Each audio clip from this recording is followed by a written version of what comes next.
It was a bright, sunny morning. Cool breeze of wind was blowing. She ordered iced peach tea. He ordered nothing.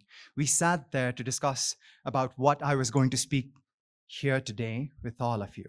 After interesting discussions, we went through snippets of my life one after next. After a couple of minutes, she took out her notepad and said, Prashant, you're at A and you're going towards B, but C happens. As a result, you reach to? You reach to? D, and D is your new destination. D is your new destiny. And that's the secret. She beautifully put this frame into a simple equation. Trust me, it was wonderful to know.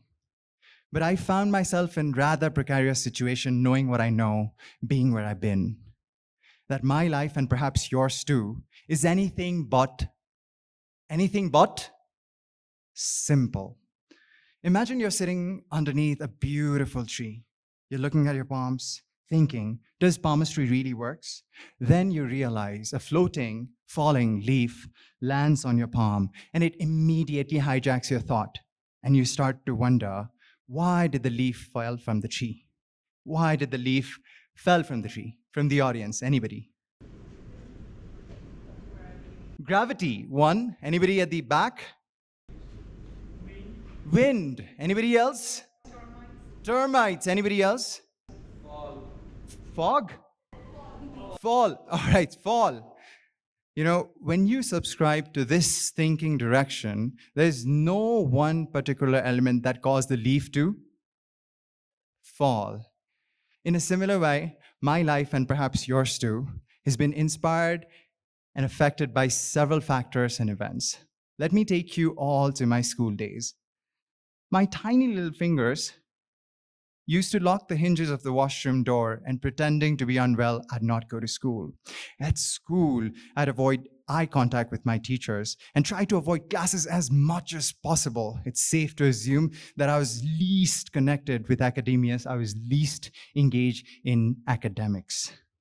When my teachers used to ask my friends, what do you like to be? Doctors, engineer, pilot, businessman. Lots of hands would go, but I would sit there quietly. It was not because I had no dreams. It was not because I wasn't shy. Fed by the society, I believe my grades simply did not have enough ink to color my dreams. And there I sat quietly. Even till this day, I wonder, why was I so disengaged and disoriented back at school? Maybe the hidden clue lies back at home. Back at home, I used to look up to my mom. And I had, like many of us share, a deep-seated bond with her. She was all I got, and why wouldn't I feel that way? My father was an alcoholic, and he was never around. While growing up, I heard several things about my father, that a man should not be like him, that a father should be like certain way, and he was in no manner or capacity like what they describe. So I subscribed to this notion, and I started being amused looking at him. Soon my amusement turned into disbelief, disbelief turned into dissatisfaction, and now it became resentment and rage against him. I looked at my friend's father, I looked at my neighbor's father, they were always there, but mine was never there. It only further solidified what I felt for him in a negative manner. For most of us here, I saw Unnat having a tattoo of his father and mother. And most of us here, our father would be our first superhero in life. But for me, I grew apart from my father, and I could not even look up to him in the eyes. I could not say he was my father, and I was never proud of him. From a very early age, I knew I had to do something, and I had to be different. Therefore, I started looking for work. As soon as I turned 17, I began searching for a job. My first job I landed by the time I was 18. I was working in a travel company. I was learning new things. I was meeting new people, and I was earning. It wasn't a lot, but it meant a lot to me, because within that 2 years time frame, I paid my entire education bills. I supported my mom in any way possible I can. And I got myself a new bike. I tasted freedom and independence for the first time. It was my eudaimonia, my moment of fulfillment. At one hand, I carried this feeling. On the other hand, I still have the burden that I could never get away from. I still had that resentment and rage towards my father, and I was running from this ever since. Later, I focused on my work. I became a workaholic. I started getting a job, and it was at a multinational company, bigger office. I was working for Korean Airlines. Bigger exposure, great salary, new car, great benefits, free tickets, free visa. You could travel around, meet people abroad. What else could I ask for? My mom was super happy, and I was happy as well. Along the way, I discovered a wonderful platform called Toastmasters, which enabled me to further hone my communication and leadership skills.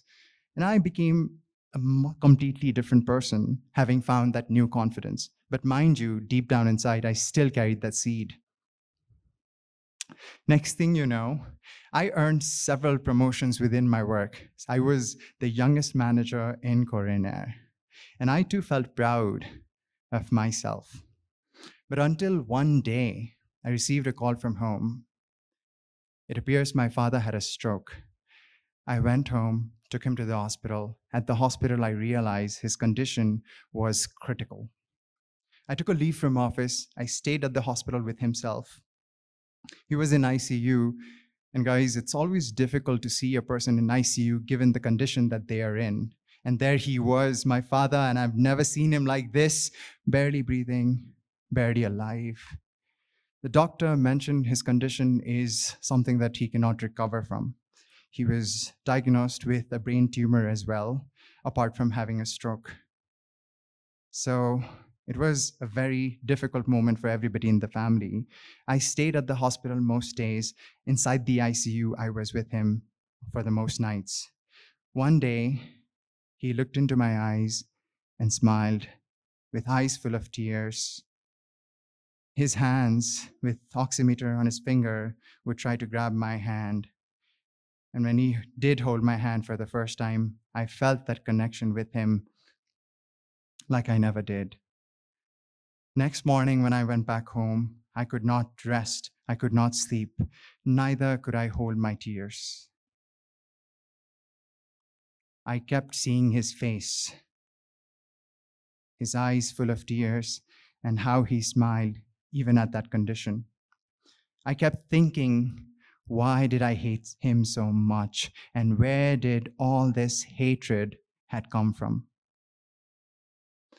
I kept thinking, and I started to declutter my mind. I started to weaken those beliefs that has been welcomed by the notions of the society. At that point in time, I realized I had many limiting beliefs, not just one. You see, my father was an alcoholic. That was an activating factor for me. And my belief system was a man should always provide for his family. A man should protect and man should support. That was my belief system. As a result, my consequences towards him was intense hatred and anger. I realized it later that I cannot change my activating factor, and I cannot change definitely my alcoholic father. But had I changed my belief system and acknowledged and realized that he perhaps himself grew up without a father, his father died the same day he was born, and his mother was never around. During his formative years, he never received the love and care that a child needs. Had I changed my belief to this, maybe I'd still not have loved him, but at least I'd not have slammed the door at him every time he tried to talk to me. I'd not have hated him so much, and I'd have apologized and at least spent some time with him. A couple of days later, he passed away. And it was only during my last hours with him I could make peace with him. It was only during his last moments I realized it's not the school, it's not the world, but it's my father. And it's not even my father, but it's actually me who actually needed to change. That moment really hit me hard. And I started embracing my vulnerabilities. I started befriending my defenses and I started decluttering those beliefs that was fed to me by my society and the people around me. In the process of doing so, as a man, I had to unsubscribe to lots of notions and adopt new ones. As a man, I realize it's okay to feel sad. It's okay to share your vulnerabilities, and it's okay to cry. I left my job where I had 12 years of experience, and my mom was a bit worried. She thought I had no clue what I was going to do with my future and leaving something so fixed, so permanent. Little did she know about COVID-19, and little did we all know about COVID-19. And she was true in certain manners because I had no idea what I was going to do at that point in time. But I knew I was going to do something that is different. And Vaav was born out of that same moral imperative. In 2018, I met my amazing co-founder, and we instantly clicked because of our shared experiences in life and her desire and my desire to change not the world, but ourselves. As I look back into those experiences, from school to home, from office to hospital, I realize each experience was a key, perhaps a unique piece of a puzzle to understand myself. Those moments at the hospital, had I not witnessed them in a way that I did, maybe I'd not be here. In certain ways, my experiences with my father during his last moment was a turning point for me. And had I not gone through those moments, maybe I'd not be here in front of all of you today. And maybe Vaav would be merely a figment of my imagination. In the beginning, I asked you, why did the leaf fall from the tree? Let's shift to what does the leaf falling from the tree symbolizes.